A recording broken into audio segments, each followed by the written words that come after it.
I had spent a night of exhilarating passion with my boyfriend, Julian Rivers. It was past noon when I finally woke up. Slipping into my slippers, I shuffled to the bathroom, splashing cold water on my face. The rush of coolness against my skin brought back a vivid memory of Julian's fervent kisses from the night before. Because of my nearsightedness, my first thought was to properly rinse my contact lenses. I leaned closer to the mirror, focusing my gaze, when suddenly a bloodshot eye was staring back at me. Unwavering. A scream welled up in my throat, but I choked it back, swallowing it down with a hard gulp. Panic flared, and I rubbed my eyes roughly. My eyes weren't bleeding at all. Taking a shaky breath, I fumbled to put in my contact lenses as quickly as possible. But when I looked in the mirror again, the reflection was even more horrifying. A blood-soaked face stared back. Squinting, I tried to discern the features through the crimson mask. It was Chloe. My sister. I bit my lip so hard I tasted blood, then pinched my arm fiercely. The sharp sting confirmed it, this wasn't a dream. Summoning every ounce of courage I possessed, I edged closer to the mirror. The distorted, bloodied face didn't vanish. Instead, it seemed to curve into a grotesque smile. The foreign film, the hidden face, flashed into my mind. Could someone be hidden behind the mirror? The thought sent icy shivers down my spine. Trembling, I reached out a finger and touched the glass. Seamless. It was a two-way mirror. I remembered the principle explained by my physics teacher. With a regular mirror, there would be a slight gap between your finger and its reflection. This is because the reflective layer is usually applied to the back surface of the glass, separated by the glass's thickness. The tap was still running, water gurgling down the drain. I clamped my hand over my mouth, my mind a swirling vortex of fear and confusion. My name is Zoe. 3 years ago, I lost 2 loved ones. One was my father, a frontline firefighter who died a hero in a massive blaze. The other was my twin sister, Chloe, who vanished without a trace around the same time. Julian Rivers is the illegitimate son of real estate tycoon, John Rivers. Now, he's a formidable figure in his own right. Beyond his prominent family name, another significant detail was that he had once been engaged to my sister, Chloe. Leveraging my 7/10 resemblance to my identical twin sister, I had become a substitute, a gilded cage bird for Julian Rivers. 2 weeks ago, I received an email. The content was a gruesome image of my sister's leg, festering with burns and oozing pus. And in the picture, a hand was visible, Julian's hand. He was wearing the engagement ring Chloe and I had picked out together for him. It was highly likely that Julian had abused Chloe. Driven by this horrifying suspicion, I'd schemed my way into his life, moving into his private mansion. "Miss Zoe, you're awake. Lunch is ready." The housekeeper, Mrs. Davison's voice, pulled me back to reality. I could hear my own heart pounding in my ears. "Thank you, Mrs. Davison. Could you make me a smoothie, please?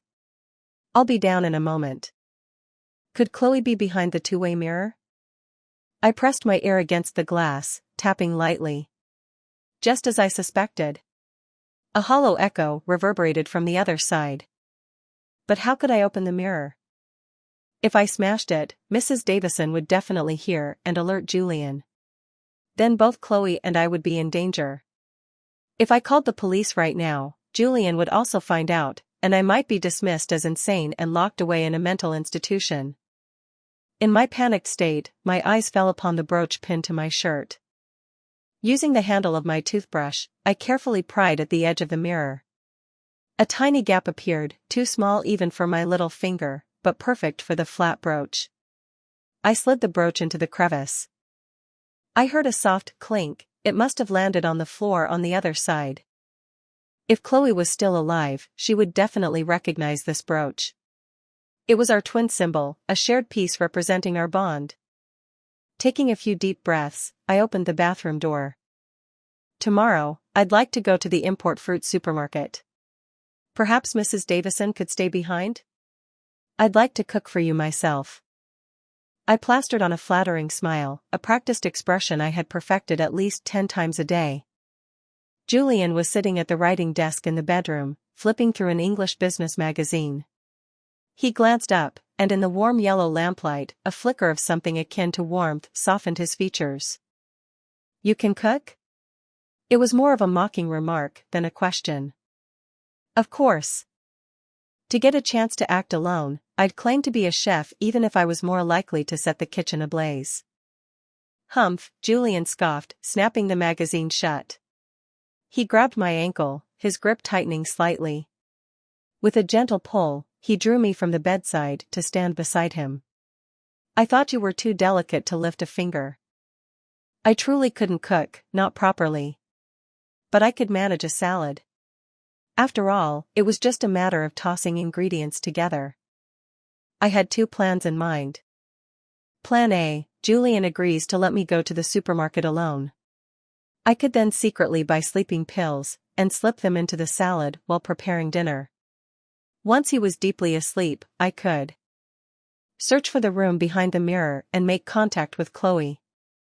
Plan B, Julian refuses to let me go and sends Mrs. Davison to shop instead. I could then use that opportunity to find Chloe. I silently prayed for Julian to be in a cooperative mood, otherwise a rejection would force me to seek another opportunity. "You should just stay home obediently. I'll have Mrs. Davison do the shopping tomorrow." His deep, resonant voice filled my ears. Relief washed over me in a subtle wave.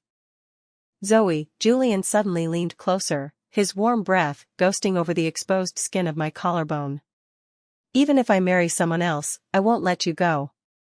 This nonsensical statement left me bewildered. What madness was he spouting? Regardless of who he married, I was determined to personally deliver this monster who harmed my sister to justice. "How could I ever bear to leave you?" The saccharine words tasted like bile in my mouth, stirring a wave of nausea in my stomach. He chuckled, a low, throaty sound.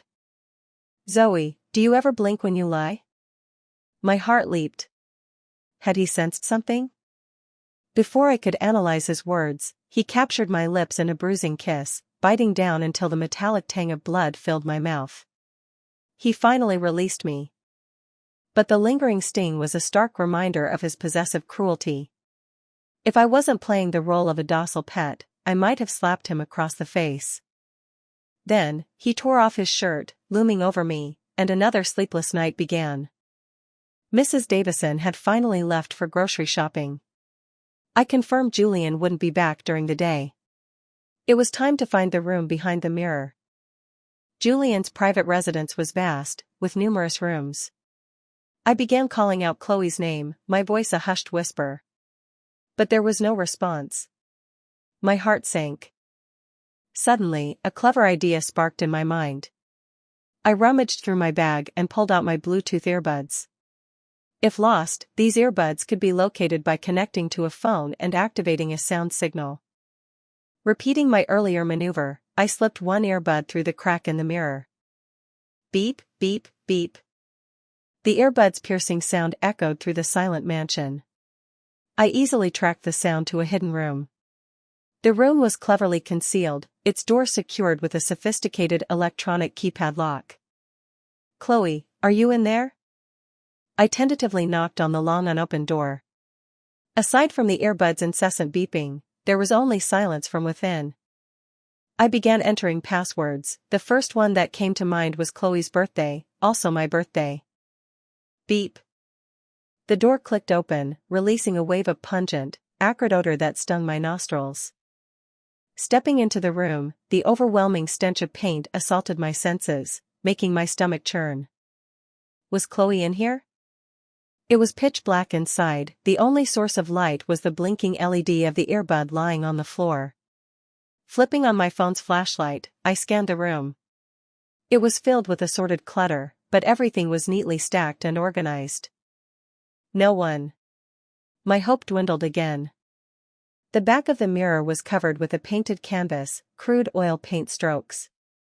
Perhaps it was the visual stimulation, but my heart pounded against my ribs, agitated by the lurid crimson paint. Bending down to pick up the earbud, I noticed a familiar object. A pair of white ballet shoes. Chloe's ballet shoes. I snatched them up, clutching them like a lifeline. How many times had Chloe danced under the spotlight in these very shoes, a swan graceful and unattainable? There seemed to be something inside the shoe. Fumbling, I pulled out a crumpled piece of paper. It was a hospital report. The photo on it, it was the same horrifying image from the email. Chloe's leg, burned and festering. Julian must have done this. The email, it was likely a trap, bait to lure me into doing something.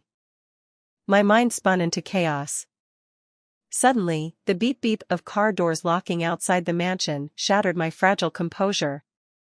An idea flashed through my mind. I quickly photographed the hospital report. I noted the Guardian section listed Julian Rivers in a flourish of handwriting, and the attending physician was Dr. Richard Rivers. The location was People's Hospital, the most prestigious hospital in the city. Footsteps echoed closer. But Julian wasn't supposed to be back today. Hadn't he said he was going on a business trip? And Mrs. Davison didn't drive when she went shopping. No time to overthink. The footsteps on the stairs grew louder with each passing second, pounding like thunder in my ears. I scrambled out of the hidden room, frantically deleting the unlocking history from the electronic keypad. "Zoe?" It was Julian's voice. Desperate, I grabbed a sharp kitchen knife and, with a brutal resolve, slashed my wrist several times. The warm spray of blood splattered across my face. "Ah!" My scream echoed through the house. Julian's footsteps turned into a frantic sprint. "What the hell are you doing, Zoe?" His voice, raw with uncontrolled fury, startled even me. I had never seen Julian so panicked. His brow was deeply furrowed, his fists clenched, trembling slightly. The rims of his eyes were even beginning to redden. His reaction was completely unexpected. I was just a substitute for Chloe, a mere stand-in. Why would he care so much? I had been merciless, the blood gushing onto the floor, staining Julian's trouser legs crimson. He swept me up into his arms. "I'm sorry. I wanted to chop some vegetables before Mrs. Davison got back, and I accidentally cut myself." He remained silent, rummaging through the first aid kit, and pressed a gauze pad against the wound on my wrist. I could feel the rapid rise and fall of his chest, the frantic thumping of his heart against mine. At People's Hospital, my hand bandaged, Julian meticulously guided me through the hospital procedures, finally ushering me into the consultation room for psychological counseling. He actually thought I was suicidal. "I'm fine." I insisted repeatedly that it was just an accidental cut, but Julian ignored my protests. The psychologist hadn't arrived yet, when Julian's phone rang. He took the call in the hospital stairwell. Taking advantage of his momentary distraction, I slipped into the elevator, trying to calm the nervous flutter in my chest from my impulsive escape. I pulled out my phone, double-checking the attending physician's name on Chloe's report, Dr. Richard Rivers. I stopped a passing nurse. "Excuse me, could you tell me where Dr. Richard Rivers' office is?" The nurse was helpful. "Burn unit, 3rd floor, 2nd door on the left." "Thank you." My self-inflicted injury wasn't pointless. It was the only way to get into People's Hospital and investigate the clues about Chloe. People's Hospital was the most reputable, and also the closest to Julian's mansion. He naturally wouldn't send me to any other hospital for treatment. I had expected approaching Dr. Richard Rivers to be a challenge, but to my surprise, I easily found the burn unit. A refined-looking man in a white coat was addressing a room full of students. It was more like a lecture than a meeting. The students, clutching notebooks and scribbling notes, were likely interns recently graduated from medical school, doing their residency at People's Hospital. 3 years ago, the mule and tea plantation fire resulted in over 500 casualties. Our hospital treated 53 patients. After performing those unprecedented surgeries, I began clinical trials. My heart clenched. My throat tightened with a bitter ache. I remembered my father, the firefighter who had died in the line of duty during that very fire. Mullein Tea Plantation was also where Chloe and I had grown up, a place filled with countless precious memories. The fire, they said, was caused by a carelessly discarded cigarette. The culprit was already in prison. Finally, Dr. Richard Rivers clapped his hands, dismissing the interns to familiarize themselves with the unit. I was still standing outside, staring blankly through the glass window. "Hello." Dr. Richard Rivers pushed up his gold-rimmed glasses, radiating an air of professional elegance. "Hello, Dr. Rivers?" Without hesitation, I stepped into the burn unit after he acknowledged me. "May I help you? Are you here for an appointment? Could I see your referral slip?" "I'm not here for treatment. I have a matter I'd like to discuss with you." As I spoke, I opened my phone and showed him the photo of Chloe's burned leg, the report bearing his signature. "My sister. She's missing. I suspect her fiancé is involved. I was hoping you could provide me with some information from that time." Tears welled up in my eyes, my voice trembling with urgency. Dr. Richard Rivers glanced at my phone, his lips curving into a smile. Then, he chuckled, a sound that was jarringly different from his previously refined demeanor. The smile was unsettling, almost sinister. "Hey, little sis, have you been watching too much Detective Conan?" I froze, a chilling premonition prickling the back of my neck. Swish. The curtain beside us was pulled back, revealing Julian leaning against a hospital bed. His narrow eyes, cold and piercing, locked onto mine. Panic seized me completely. Who would have imagined that Richard Rivers was Julian's brother? After Julian took over the Rivers Corporation, the rightful heir, Richard Rivers, had gone incognito, becoming a doctor. All my carefully laid plans had crumbled. "Get in the car." In the parking lot, Julian's expression remained unreadable, his tone as commanding as ever. I opened the car door and saw a face that was both intimately familiar and deeply repulsive, Susan, my mother. I couldn't comprehend why Julian had brought her here. Was he finally going to reveal his hand? Or was he trying to use this woman to threaten me? That was impossible. Susan had cheated on my father after giving birth to Chloe and me. My father was a frontline firefighter, always away on duty. Susan turned our home into something resembling a brothel. She barely paid attention to Chloe and me. Our school allowances were meager, we were often hungry. Even sanitary pads during our periods were scavenged from used ones. Our teenage pride shattered into pieces every time we had to stoop so low. Later, as Chloe and I blossomed into young women, our least favorite place was home. Susan's older lovers would routinely grope us. They were all old, ugly, and likely diseased men. I still couldn't fathom what Susan saw in them. This nightmare lasted for about 2 years. Chloe was always more sensitive than me, often weeping silently into her pillow. I was always the stronger sister. One night, as I was comforting her, a naked, leering old man walked into our room. Susan had gone out. Chloe and I fled for our lives. That night, Chloe and I scraped together our meager school fees and bought tickets for the earliest train to my father in the neighboring city.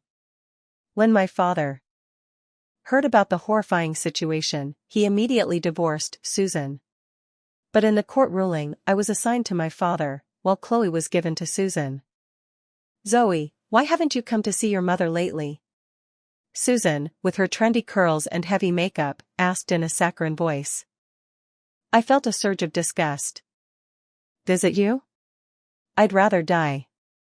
I spat out the truth, my voice laced with venom.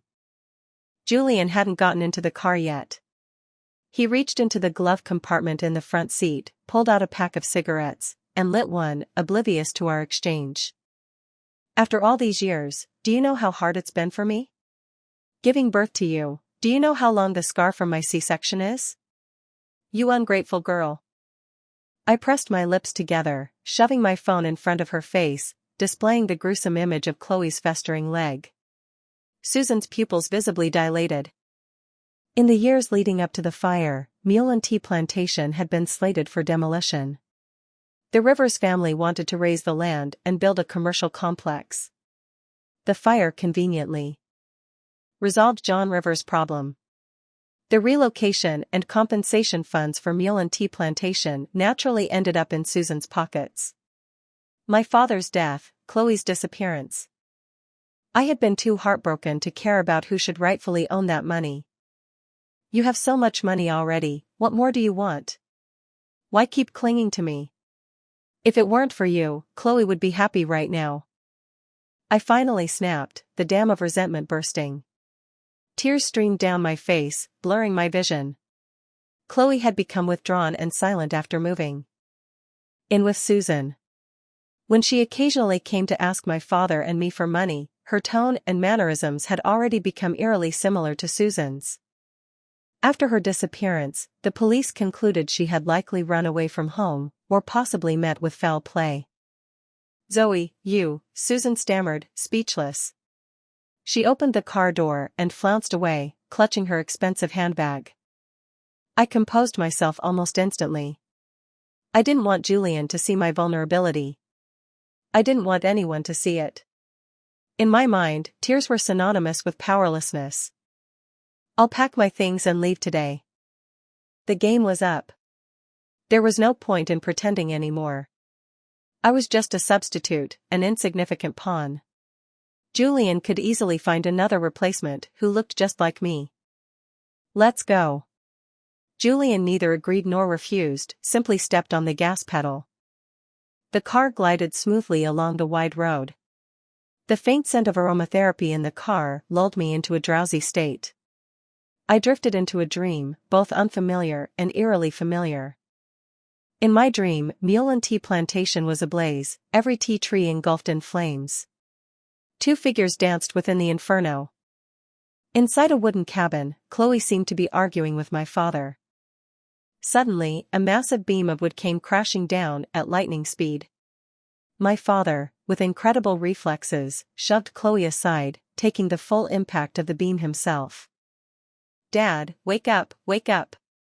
Chloe frantically shook my father's arm, tears streaming down her face. She sobbed desperately, coughing violently between gasps. Chloe was trapped. Although my father had absorbed most of the weight of the beam, her legs were pinned beneath the heavy wood. From her pained expression, I could tell she had resigned herself to dying in the fire. A heart-wrenching cry tore from my throat. They say twins have a telepathic connection. Perhaps it wasn't just a myth. Chloe and I shared the same blood, after all. But I was just an observer in this dream. How could I possibly save my father and Chloe? I tried to scream, but Chloe couldn't hear me. Chloe, don't give up. Hold on until the firefighters arrive. You have to keep living. You still have me. My voice was hoarse from crying, my mental state bordering on hysteria. Whether in reality or in a dream, I was always the older sister, the protector of Chloe. But I could only watch helplessly as the flames devoured their lives, utterly powerless. Then, the sirens of fire trucks wailed in the distance, offering a glimmer of hope. But Chloe's eyes were closed, her fate uncertain. Wake up. A warm hand gently rested on my forehead. I abruptly opened my eyes, stinging and swollen from crying. Julian was waking me. But my heart was still submerged in the overwhelming grief of the dream. You'll continue to stay here. Without my permission, don't wander around again. Julian's ethereal voice seemed to be filtered through cotton wool. I couldn't muster the energy to speak, simply followed him back into the mansion, my mind swarming with unanswered questions. Was it a dream or a memory? Why did the pain feel so real, piercing my heart? If the scene in the dream was real, then my father hadn't died in the line of duty. And how did Chloe end up at Mule Tea Plantation? What were they arguing about? Was Chloe still alive? Julian Rivers slept soundly beside me, but sleep eluded me, a phantom, just out of reach. I was haunted by the fear of falling back into that suffocating dream, a vortex of despair that threatened to swallow me whole. Ding. Julian's phone chimed softly, the screen illuminating the darkened room. My eyes were instantly drawn to the lock screen. It was a wedding photo of him and Chloe, taken in Yunnan. Autumn painted the sky a brilliant, cloudless blue, the grass a vibrant, verdant carpet. Chloe's smile radiated warmth, eclipsing even the sun, as she leaned intimately against Julian's arm. A tear escaped my eye, landing on the happy image. Chloe's wedding dress was luminous white, ethereal in its beauty. Julian was gazing down at her, his expression tender, about to kiss her forehead. A sharp, throbbing pain exploded in my head, so intense it felt like a physical blow, a violent urge to simply cease to exist. And then, the tea plantation, engulfed in flames, returned to haunt me. This time, I could clearly hear the argument between Chloe and my father. "Dad, this land is being redeveloped. Wouldn't it be better to sell it? What's so special about this place? I'm keeping this land. Your mother loved camellias, that's why I bought this place, even when we were struggling financially. I've been too busy with work, I know. I feel guilty. Susan becoming like this, it's partly my fault." "Her? Ha ha ha ha," Chloe's laugh was hollow, devoid of mirth. "Have you ever thought about us? Are your daughters invisible to you, because you're too fixated on that woman who sleeps with every man she can find?" Hearing Chloe's bitter words, my own heart twisted with sympathetic pain. "How can you say such things?" my father roared, raising his hand as if to strike Chloe. But Chloe stood her ground, unafraid, her eyes blazing with hurt and defiance. "Dad, I desperately need money. I only want a small portion of the relocation funds, less than a quarter." Chloe's voice was laced with desperation, but before she could finish, "Watch out." The massive beam crashed down, and the scene dissolved, morphing into something new. "I'm so sorry.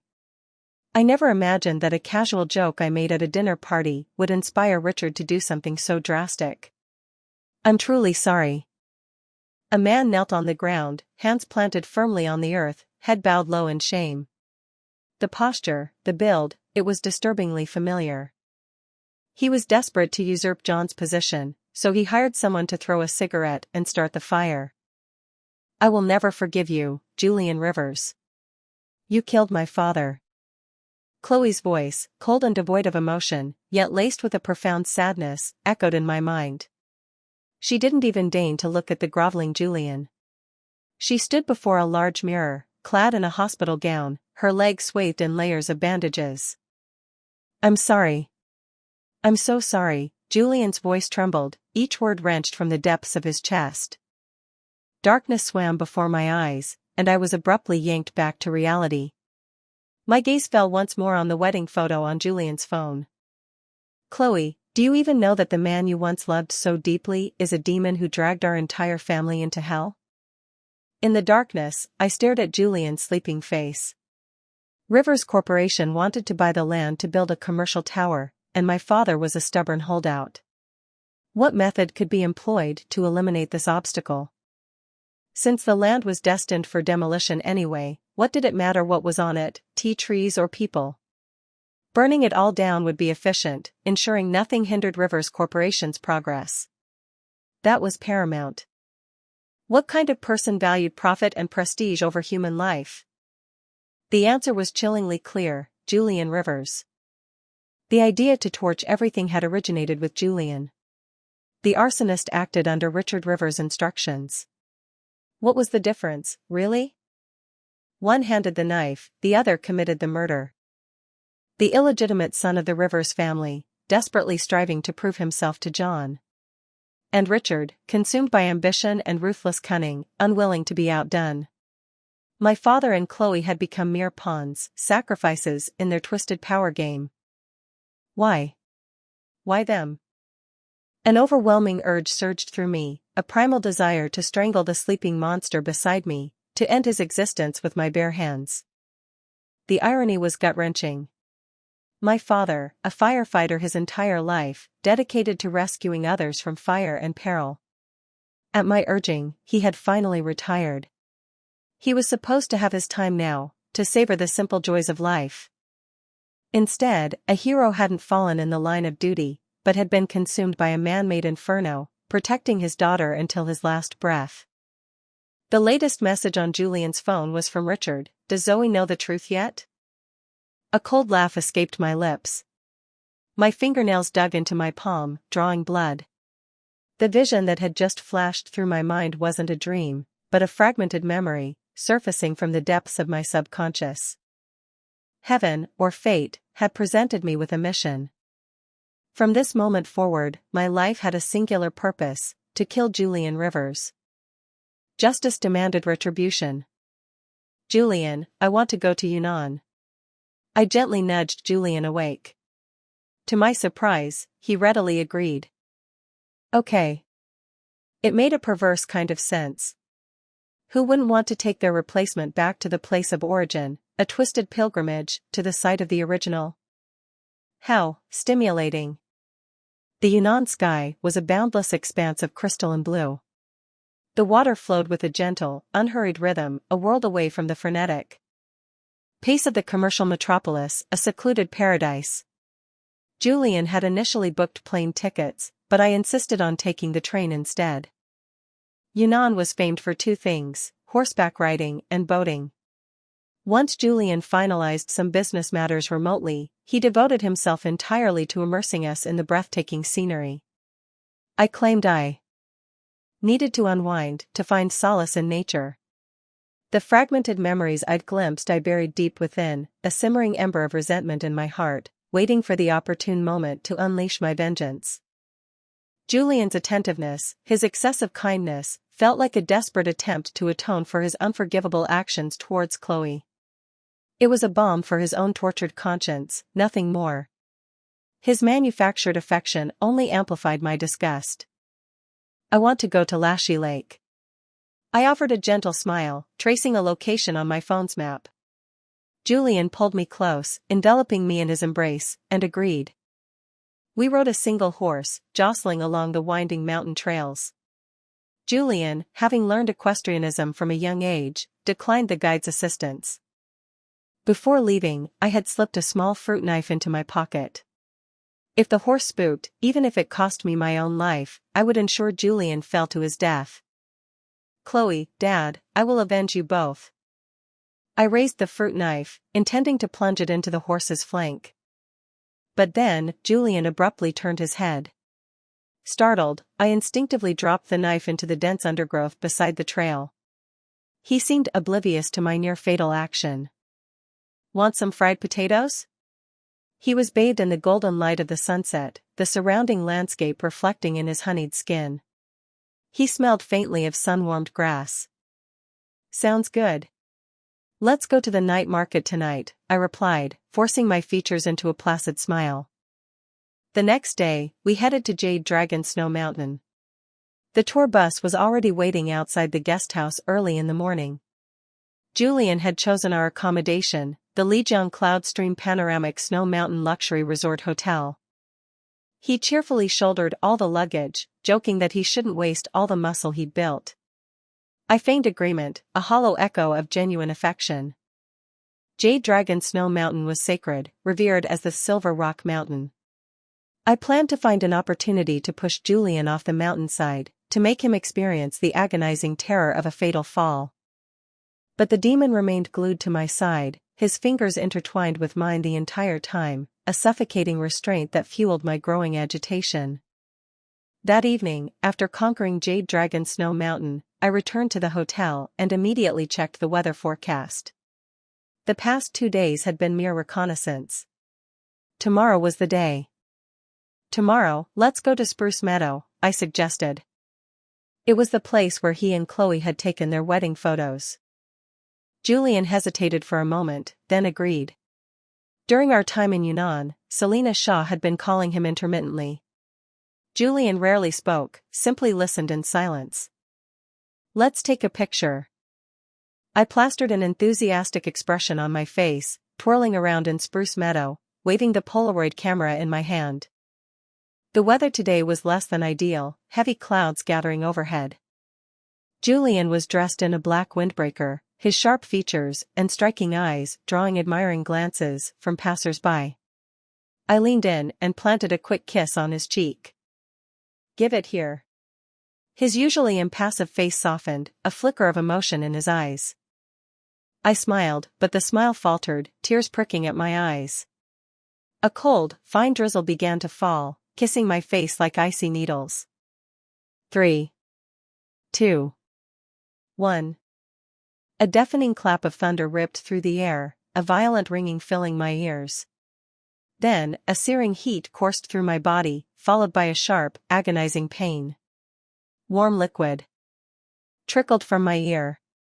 My limbs went numb, a paralyzing ache seizing me. I collapsed to the ground, unable to move. My chest heaved, a violent spasm, and I vomited a mouthful of blood. Through blurred vision, I saw Julian lying nearby, eyes closed, his head lolling limply to one side. The Polaroid camera lay smoking on the ground. Ha ha ha ha ha ha, I laughed hysterically, my body racked with tremors. I couldn't kill him with my own hands. But nature could. Spruce Meadow, also known as Lover's Valley, was a high-altitude plateau with dense forestation. Thunderstorms were frequent, making it highly susceptible to lightning strikes. I had no more attachments to this world. If Chloe was still alive, I hoped she would live a good life. "Sister has avenged you, father." Sirens wailed in the distance, growing louder. I felt my soul, ethereal and fragile, slowly detaching itself from my physical form. "Quick. Patient's vital signs are weak. Continue CPR." I wasn't completely gone yet. Doctors and nurses were fighting desperately to bring me back. Headache. That soul-searing, excruciating pain again. Cough, cough, cough. I was back in the burning tea plantation. This time, it was my leg pinned beneath the fallen beam. Just as consciousness threatened to slip away, a figure plunged into the inferno. Julian. He heaved the charred beam off my leg with a grunt. "You, kid, you better take care of Zoe. She's all I have." My father, lying on the ground, his face scorched beyond recognition, choked out the words through the smoke. "I'm sorry, Uncle." I smelled the sickening stench of burning flesh. Then, I was lifted into the air, weightless. Julian cradled me in his arms, shielding me with his own body, his gaze resolute, as he carried me out of the raging fire. The scene shifted to a sterile hospital room. Severe burns to the leg, facial burns as well. Richard Rivers' voice drifted into my ears. I felt the cold, hard surface of an operating table beneath me, feeling like a fish laid out on a butcher's block. Thump. Julian's fist connected with Richard's right cheek. Richard stumbled back, reeling from the blow. "I don't care how you do it. I want Zoe to be unharmed. This is your mess, Richard. If you screw this up, I'll expose everything, and you can rot in jail with that old bastard." Richard visibly trembled, then picked up a scalpel. This was his masterpiece, the groundbreaking surgery he was renowned for. I was to be his most perfect creation.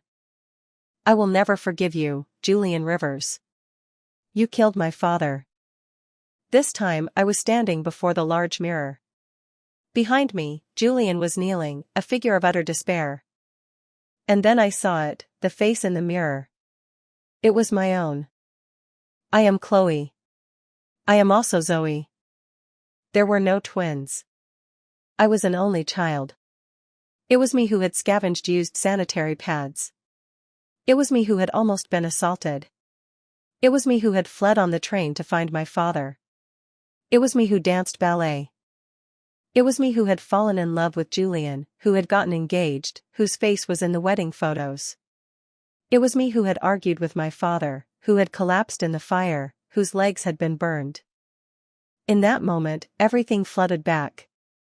After my father's horrific accident, learning that Julian, the man I loved, had orchestrated it all, I had suffered a severe PTSD episode. My mental state had fractured. I had developed selective amnesia, blocking out the unbearable trauma. The sister Chloe I had envisioned was simply my former self. That was why I had experienced such confusion, mistaking her for my twin. I couldn't face the past, so my mind had created a protective mechanism, a desperate shield against the unbearable truth. And during this period of amnesia, while I had been seeking revenge against Julian, he had been playing along, every single day. Patients waking up. Doctor, come quickly. I opened my eyes again, a week later. I had miraculously survived. I didn't want to ask about Julian's condition. Whether he lived or died, it was irrelevant to me. Even if I had once loved him. He had pulled me from the fire, yes, but only because he was indirectly responsible for starting it in the first place. There was nothing noble or heroic about it, nothing to inspire gratitude. I wasn't some naive heroine from a novel, I had no masochistic tendencies. On the 10th day of my hospital stay, Susan stood hesitantly at the doorway of my room, holding a basket of fruit. "Mom, come in." I felt a sense of release. Perhaps she didn't deserve my forgiveness, but choosing love was always better than clinging to hatred. Susan had shed her usual heavy makeup. Her hair was neatly styled up, her lipstick was a softer shade, and she wore a simple, elegant pale blue cheapao. She sat down beside my bed. "Zoe, how are you feeling?" "Better." "Do you know why your father refused to sell the tea plantation?" I managed a small smile, the movement pulling at the stitches in my lips. Susan shook her head. "He said it was because you loved camellias. And that your staying out late was partly his fault." Susan visibly stiffened, then stammered, You remember everything now?" "Yes." I still couldn't get out of bed, so Susan wheeled me to the small garden outside the hospital, bathed in sunlight. I had never felt so peaceful, so content. Being alone was good. Susan retrieved a photo album from a cloth bag. It was filled with pictures from my childhood, and later, photos from the ballet competition where I had represented the province and won first place. In the audience seats, I saw Julian, his face radiant with pride. How Julian and I had met, I couldn't recall, and didn't want to. 2 months later, Susan used the relocation funds to buy me a downtown apartment. When I left the hospital, I thought I glimpsed Julian's figure in the distance. Life slowly returned to a semblance of normalcy. I underwent a series of therapy sessions and medication, my mental state gradually stabilizing. My leg would never allow me to dance the graceful steps of ballet again, but I began teaching ballet to children. My name is Julian Rivers. As I write this, I'm leaning against a hospital wall. The first time I saw Zoe was on Yellow River Avenue, in the right lane. I was driving my distant relative's little cousin to the water park, when a Chevrolet relentlessly pursued us for miles. Finally, I was forced to pull over by this assertive female driver. Her name was Zoe. That day, she wore a flowing, dark blue dress, her cool, tea-brown hair swaying in the breeze. She fiercely held up her phone, threatening to call the police. I asked what the issue was. Zoe showed me the video she had recorded on her phone. It turned out my mischievous little cousin had been repeatedly banging on the rear window, causing Zoe to mistakenly believe I was a child trafficker. I couldn't help but chuckle at this righteous beauty, brimming with a fierce sense of justice.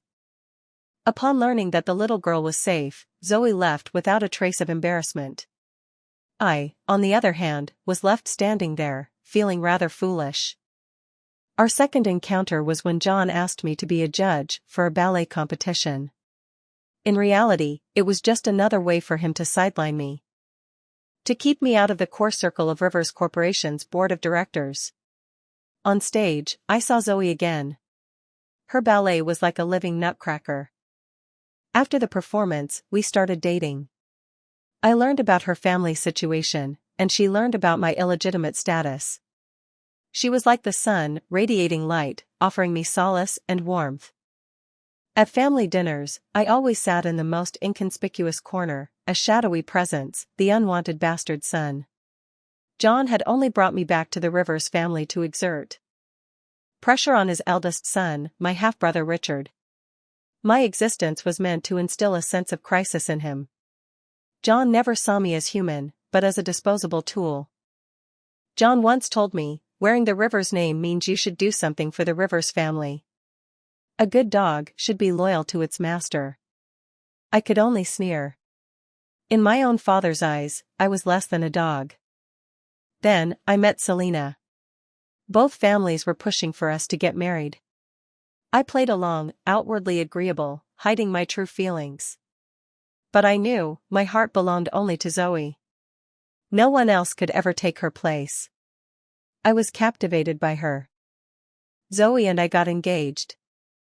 I took her to Yunnan, to Lhasa, to Urumqi. I kissed her passionately against the hood of my car. She laughed, saying meeting me was destiny. Later, Zoe joined a larger ballet company, traveling out of town for performances.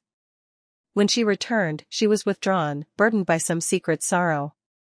I was preoccupied with the demolition project at the time, and my negligence, my lack of attention, caused a regret that would haunt me for the rest of my life. I wanted to tear those responsible apart. Zoe had been sexually harassed by her superior. John and Selena had discovered our private engagement and unleashed their vile and ruthless tactics on Zoe. I only learned the full extent of their cruelty later, after interrogating John. Zoe's superior had presented her with two choices: pay a large sum of money to retrieve compromising videos, or continue to submit to his demands. Zoe chose the former. That was why she had gone to Mullen Tea Plantation, to ask her father for money. When I saw Zoe unconscious in the flames, I experienced the most terrifying moment of my life. How I wished I hadn't made that casual joke. How I wished it was all just a nightmare. But it was too late. I would never let John get away with it. Once, I had admired him. But now, I would become him. All the evidence I had painstakingly collected came into play. He deserved his fate, the full weight of the law. But no matter how high my position, how vast my wealth and power, even though Zoe was still receiving treatment, I knew, with a chilling certainty, that my relationship with her was like sand slipping through my fingers. Richard was a traitor. He wanted me to cover up the truth about the fire. He, in turn, would perform the most challenging surgery of his career on Zoe. I wanted to send him to join John, but the Rivers family was a deeply intertwined network. I still needed Richard. That night, I returned to the ruins of the plantation, staring at the charred tree stumps, smoking cigarettes until dawn. Zoe's surgery was a success. I felt immeasurable guilt towards her. Everything she had suffered was a consequence of meeting me. I was willing to spend my entire life seeking her forgiveness. She refused to forgive me. Zoe was consumed by self-blame, broken by guilt. She said if she hadn't gone to her father for money, perhaps he would have had enough time to escape. I was the root cause of everything, but nothing I could do could alleviate Zoe's pain. She developed severe PTSD. To lessen her self-reproach, Selena and I agreed to tell Zoe that her father had died in the line of duty. She truly forgot so much. She even fabricated a twin sister, believing I was her brother-in-law. Perhaps it was for the best. At least I had a role to play, a reason to stay by her side. I locked away all her previous belongings in a room, including those pristine white ballet shoes. She had actually tried to stab herself with a knife. I couldn't allow myself to lose her again. The psychologist developed a calming aromatherapy scent for Zoe, hoping it would help her recover her memories. It seemed to be working. That night, Zoe got up and looked through my phone. I could feel the coldness of her tears as they landed on my face. "I'm sorry, Zoe." She started plotting to kill me. If my death could bring her some peace, I was willing to accept it. I survived. It was winter. As I finished teaching my children's ballet class, I saw a shadowy figure holding an umbrella in the snow. My heart skipped a beat. I skirted around the man, hailing a taxi. Whether it was the cold or something else, my legs were trembling uncontrollably. Memories of Julian were gradually returning, but one question still nagged at me. Why had he sent me that anonymous email with the photo of my burned leg in the first place? Looking out the car window, I saw Julian watching my car pull away. He followed on foot, a solitary figure in black against the white landscape, like a fallen deity, someone who once believed he could control everyone's fate. I gave the driver an address, Mule and Tea Plantation. The driver didn't hesitate, even though Mule and Tea Plantation had long been transformed into a commercial complex. But the old site, the memory of it, remained, especially for someone like my father. Something you need? I slammed the car door shut, turning to face Julian. Julian seemed not to hear me. His hazel eyes were fixed on me, a deep, unwavering gaze. What's wrong with you? I tilted my head, feigning confusion. Was he playing some kind of charade? He slowly smiled, reaching into his coat pocket to retrieve a hearing aid, placing it in his ear. I'm back to handle company matters. And, to see you. His hearing had been damaged in the lightning strike, deafened by my near-fatal vengeance. Yet, I felt no satisfaction. Oh. I'd rather not see you again. I didn't give him a chance to respond, but then felt his hand clamp down on my wrist. Haven't you hurt me enough? Why did you send me that email with the picture of my burned leg in the first place? Were you just playing with me? I yanked my hand away, demanding an explanation. Julian looked genuinely surprised, as if he had no idea what I was talking about. I had no desire to engage in another twisted game with him. I was done with the chaotic past, choosing instead to move on. He pressed a small object into my hand. It was the brooch. Without a second thought, I tossed it into a nearby trash can. I walked away through the snow, the crisp crunch of my footsteps the only sound. He didn't follow, simply watched me go. The next morning, the early news broadcast shocked me. Richard Rivers had been arrested and imprisoned. Selena Shaw had been taken into police custody for questioning. I received a call from the police, asking me to give a statement. It was Julian who had provided the police with the evidence in both the arson case and the sexual harassment case. He was incredibly resourceful. He had handed over control of the Rivers Corporation to someone he trusted and then vanished.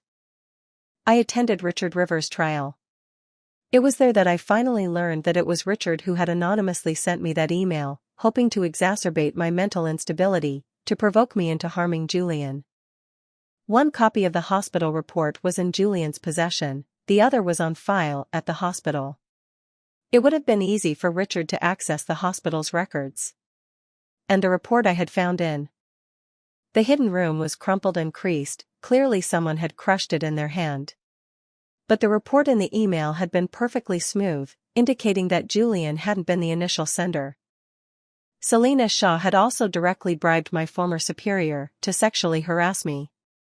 Richard Rivers and Selena Shaw confessed to their crimes, admitting their guilt. Justice had been served. My heart, finally, found peace. Susan introduced me to several suitable men for dating, but marriage and children weren't on my horizon. 10 years passed. I achieved recognition in the ballet teaching world. I decided to dedicate the rest of my life to myself. Time, they say, is the best healer. I chose to return to Yunnan. Stepping into a small guest house, I saw those eyes again, seemingly indifferent, yet holding an ocean of unspoken emotion. Checking in? I shook my head. Looking for work? I shook my head again. Well, I happen to be in need of a landlady. The sea breeze drifted in, crisp and refreshing. This time I smiled.